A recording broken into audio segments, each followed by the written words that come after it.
তুমি কি এটা জানো 1 জানুয়ারি কেন বছরের শুরু? এই দিনটা কে ঠিক করলো? আর কেন আজ পুরো দুনিয়া এই একটা দিনে এত এক্সাইটেড? এই প্রশ্নগুলোর উত্তর জানলে হয়তো আজকের আনন্দটা একটু অন্যরকম লাগবে। 1 জানুয়ারি কোনো প্রাকৃতিক দিন নয়, আর কোন নবীর শেখানো দিনও নয়। এই দিনটার শুরু হয়েছিল প্রাচীন রোমে। রোমানরা বছরের শুরু করত একজন দেবতার নামে। তার নাম ছিল জেনাস। জেনাস ছিল 2 মুখের দেবতা। এক মুখ তাকিয়ে থাকতো অতীতের দিকে, আর এক মুখ ভবিষ্যতের দিকে। তাই তার সম্মানে এই মাসের নাম রাখা হয় জানুয়ারি।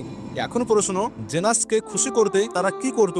ইতিহাস বলে মদ, নাচ, উন্মুক্ত আনন্দ আর সীমাহীন ভোগ।